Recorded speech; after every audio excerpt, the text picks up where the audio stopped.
Okay, now let's tackle the thickenings at the walls, the bearing walls, the concrete walls.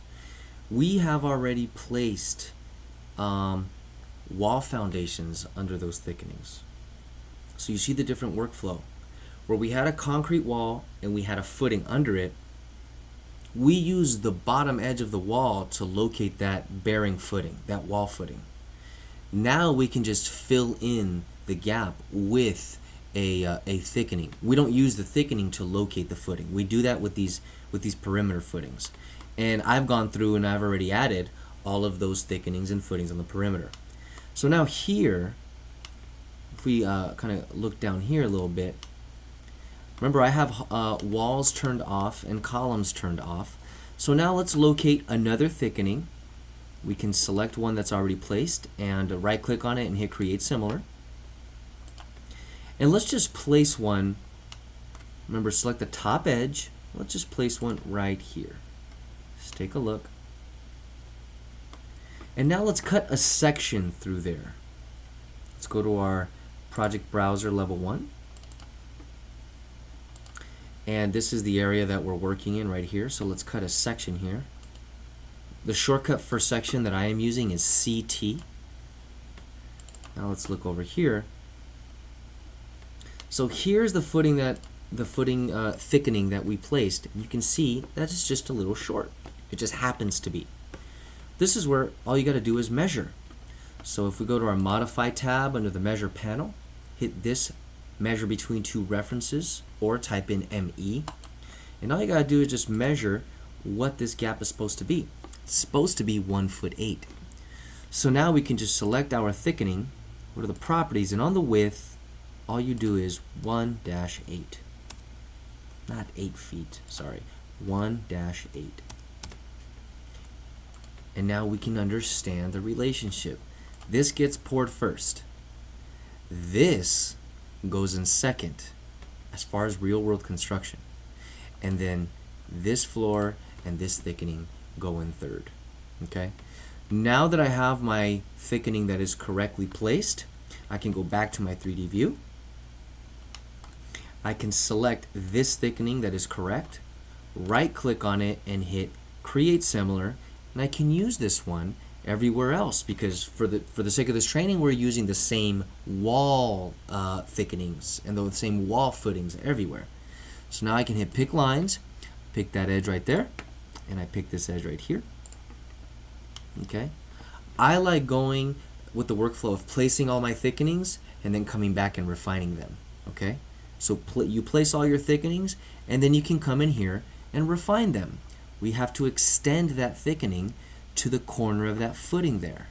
Okay, so I can do a trim single. Let's orbit under here a little bit so we can see.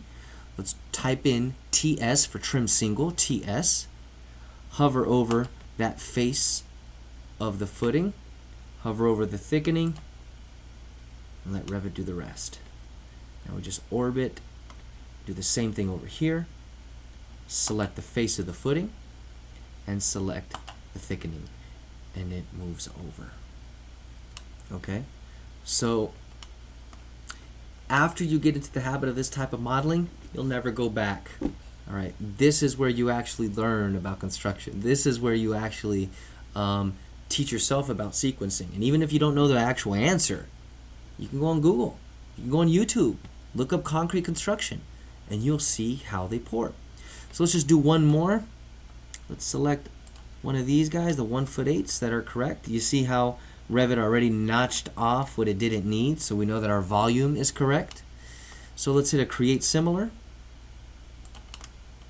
pick lines, and let's pick this edge right here. And now let's do a trim single, TS. Boom, boom, and we're good. And you can go all the way around your building and do it that way. Now, an important thing that we need to know here is, remember, there are some walls here that are coming up out of this bottom slab, and they extend up to the next floor, and this high slab pours into it, right? So let's just turn on those walls. Visibility graphics, VG. Let's go to walls and turn them on. right? And there is a wall.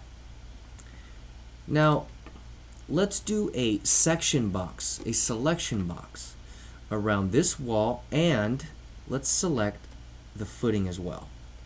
So I hovered over the footing, the wall highlighted, and I hit tab on my keyboard. And now I hit control and I select the footing as well. And now with both of those selected, I'm going to hit my view panel and hit selection box. All right, there is my entire area, right? We need to place a thickening in here. We need to tell Revit, hey, there's going to be concrete in here.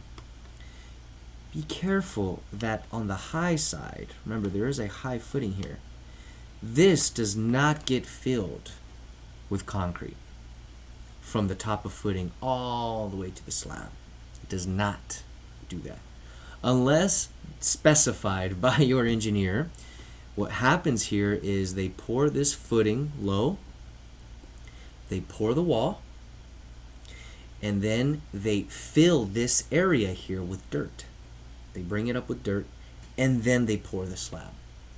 So fight the urge to make rules for yourself. Oh, wherever I have a wall foundation, I'm going to have a thickening on top of it. Not always. So just FYI.